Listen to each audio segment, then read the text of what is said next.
अब देखो इन्हीं पॉइंटों के बेस पे हम क्वेश्चन करते हैं। जैसे रेंट पेड दे रखा है 15,000, अगर रेंट पे हो गया तो मैंने बताया था कैश में, माना आपको 50,000 कैश ऑलरेडी गिवन है और यहाँ 50,000 कैपिटल होगी मान के चल रहे हैं। अगर आपने रेंट पे किया है तो रेंट पेड में क्या होता है, कैश में से माइनस और कैपिटल में से माइनस। तो हमने इसे माइनस कर दिया। 50,000 में से हमने 15,000 माइनस किया तो आंसर कितना आ गया, 35,000।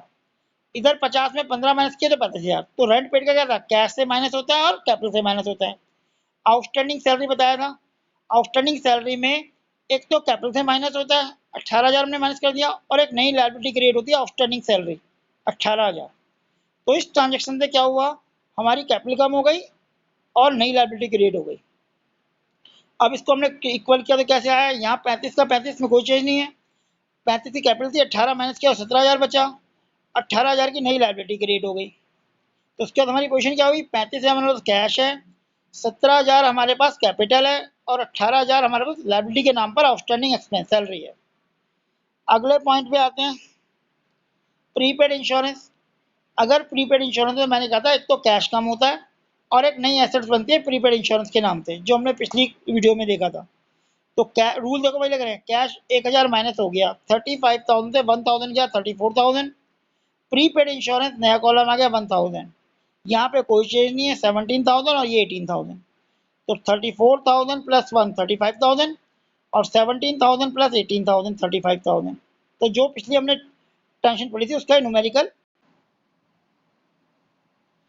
दोबारा एक बार रिपीट करता हूँ। रिसिप्ट में क्या होगा, रिसीव हो गया पैसा, रिसीव नहीं हुआ या एडवांस रिसीव हो गया। अगर रिसीव हो गया तो कैश में प्लस और कैपिटल प्लस, अगर रिसीव नहीं हुआ तो कैपिटल तो प्लस होगी, एक्रूड इनकम के नाम से एसेट्स में नया कॉलम खुल जाएगा। और अगर एडवांस रिसीव हुआ है तो कैश में तो प्लस हो जाएगा एसेट साइड में, लेकिन लायबिलिटी साइड में एडवांस इनकम के नाम से आएगा, क्योंकि पैसा मिल गया लेकिन हमने अभी काम किया नहीं है। ठीक है, यहाँ तक देखो, फिर इसका क्वेश्चन करते हैं, थोड़ा रिस्क करके देख लो उसे। अब देखो उसमें मैंने वही पॉइंट लिए हुए हैं जो पॉइंट मैंने कराए थे आपको।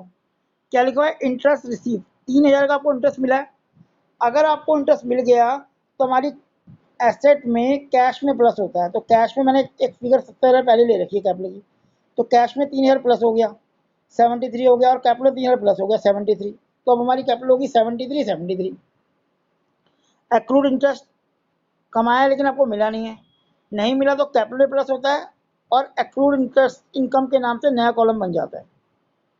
तो यहाँ कैपिटल प्लस हो गया, यहाँ एक्रूड इनकम के नाम से नया कॉलम बन गया। जो मैं रूल बता रहा था उसके क्वेश्चन बता रखा है मैंने। कमीशन रिसीव इन एडवांस की बात करें, कैश में प्लस और एक लायबिलिटी बन जाती है एडवांस इनकम।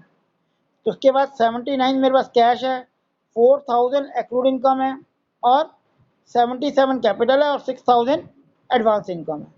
तो जो रूल मैं बता रहा हूँ हम उस रूल को अप्लाई करके देख रहे हैं कि क्या बन रहा है इसमें। ठीक है, देखो एक बार,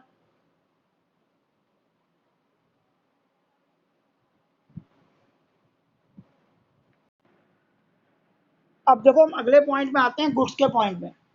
गुड्स मैंने आपको बताया था, गुड्स वो होता है जिसमें बिजनेस डील करता है, ठीक है ना, उसको हम गुड्स कहते हैं बेसिकली।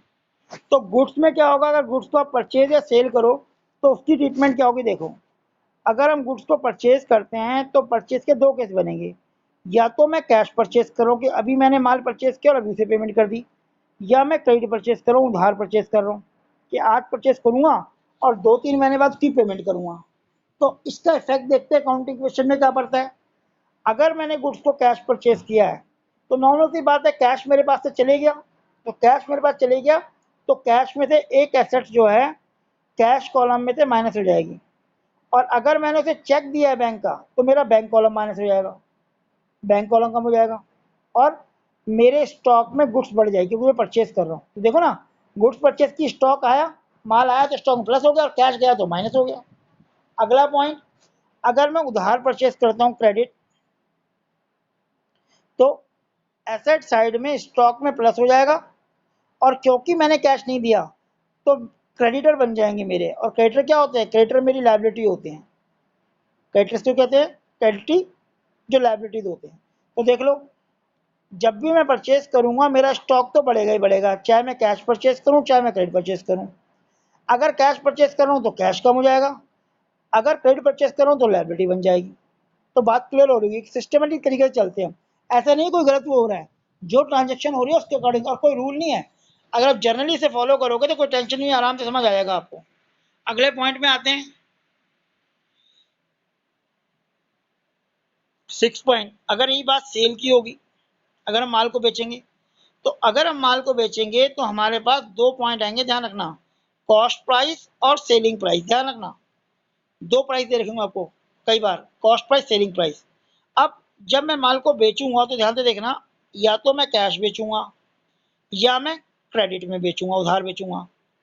जब मैं कैश बेचूंगा तो मेरा स्टॉक कम हो जाएगा, तो स्टॉक में से माइनस होगा, और स्टॉक में माइनस क्या होगा, कॉस्ट प्राइस, जितने की मैंने खरीदा है, और कैश में प्लस होगा सेलिंग प्राइस, जितना मुझे पैसा मिला है।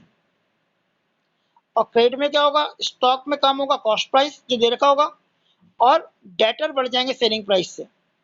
क्लियर है? तो सेलिंग प्राइस में या तो कैश में यूज होगा या डेटर में, और कॉस्ट प्राइस स्टॉक में। अब एक बात और आती है, जब मेरा कॉस्ट प्राइस ज्यादा है और सेलिंग प्राइस कम है, मतलब मैंने ज्यादा खरीदा कम का बेचा, तो मुझे लॉस हो गया, और जितना मुझे लॉस होगा वो मेरी कैपिटल में से माइनस हो जाएगा।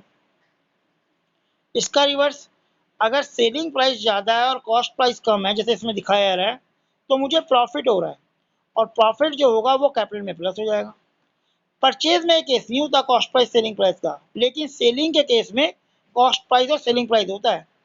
कॉस्ट प्राइस की वैल्यू से स्टॉक कम होता है दोनों तरफ, सेलिंग प्राइस से कैश बढ़ता है और डेटर बढ़ते हैं, और इन दोनों का डिफरेंस कैपिटल में प्लस या माइनस होता है। क्लियर है यहाँ तक?